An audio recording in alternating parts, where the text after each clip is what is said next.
Aggregate planning. Plan 1 is to maintain constant workforce over a period of 6 months considered in the study, which means there's no overtime, no idle time, no safety stock, no subcontracting. But before I start and explain this Excel sheet and how does it work, it makes life really easy, please subscribe to my channel as it motivates me to do more videos. So first we have months from January to June. Okay, and then we have the production day as well, all of them. So all what we did here is we sum up the production day, of course using Excel. And then this is a given as well, so we have the demand expected forecast, which is like a forecasted amount of all of them. Okay, so it's 900, 700, 800. So what we did here, we got all this in total. Divided by this in total, we get this value, which is 50. So we're gonna maintain constant workforce all over that period. Okay, so if 50 we multiply it by 22, we get this number, and 50 multiplied by 18, we got this number, and the same for all of them. Minus that amount, this will be an inventory change, monthly inventory change, or the amount remaining in inventory. So we have 200, 200, 250, minus 150, minus 400, minus 100. Okay, and this is a demand computed per day is 1100 divided by actually 900 divided by 22, we obtain 41. 700 divided by 18, we obtain 39. Okay, but since the total is 6,200, we divided by 124, we obtain 50. So we have the inventory cost of 5, we have the subcontracting, we have all the value we need for this plan and other plans. Okay, so let's find one labor how much he produced. Well, one labor can produce 5 units. Based on this, we have 1.6 hour per unit, which is that value here, and we have 8 units per day, or 8 hours per day. So each labor can produce 5 units per day. So in order to produce 50 units, we need, in order to produce this 50 unit, we need 10 labors. Okay, so the question is here is how much needed to produce 6,200 units over that.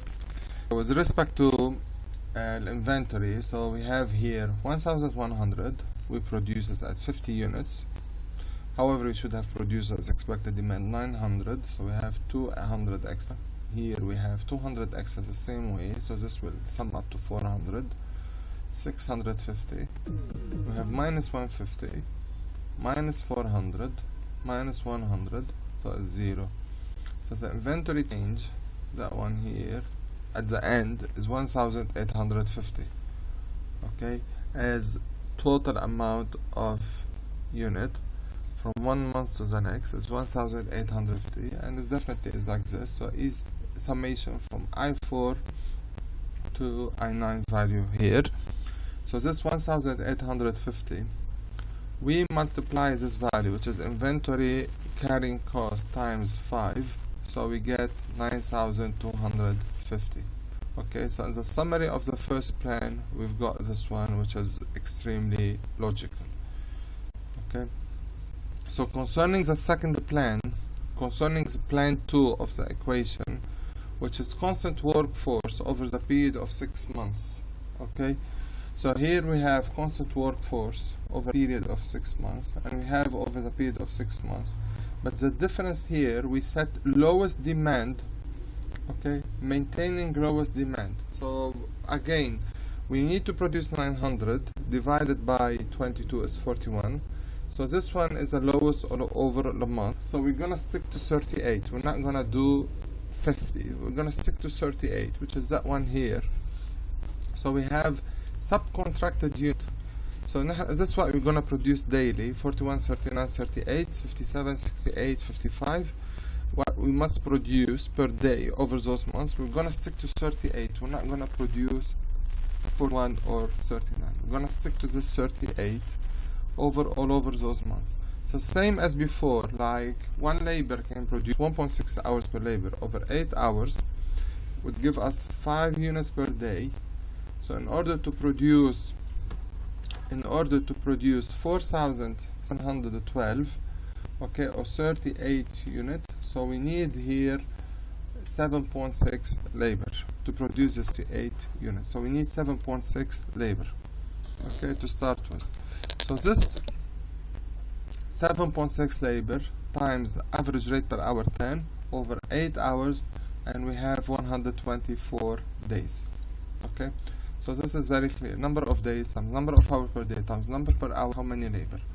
Concerning the subcontracting is H10 times the subcontracting cost, which is $20. How did you get the subcontracting amount? Is F4 minus E4, so it's 900 minus 836, 700 minus all those amounts to get 1488. I need to remind you that we're not hiring more people and we are targeting lowest demand. In plan 3, so we put those values here. In plan 3, so varying the workforce, firing and hiring. Okay, we hire, we fire, we get more people, but I need to remind you, increasing the daily production is cost 300, decreasing the daily production cost 600, so we have to take this into consideration. So it's the same applicable as before, but now we're back to the 50 unit per day. Okay, so we need here, let me just to scroll out a little bit, so we need 10 labors, 5 units per day, 10 labors. Okay, so we're gonna do 50 per day. Demand per day computed as 41, 39, 48, 57, 68, 55. So we're gonna start with 41. Okay, so this 41 is literally equal to the following.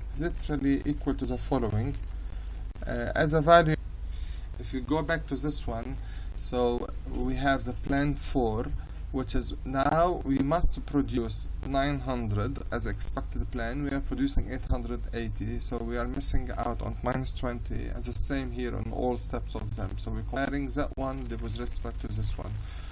Here we must compensate for this by and more production, which is plus 20, 0, 0, 300, 620, 300, and we have the end inventory as you would see here. Okay, so now we calculate the financial cost for this, and we are going, which is this is extremely important, the end, to get a plan comparing all 4 plans. Well, when it comes to inventory, carrying cost, regular labor, overtime labor, hiring, off, subcontracting, total cost, we compare all 4 of them in order to obtain what we should obtain as a system, as a result in our system. Okay, so if you need any question, please don't hesitate to contact me by email. If you need a copy of this file, please let me know.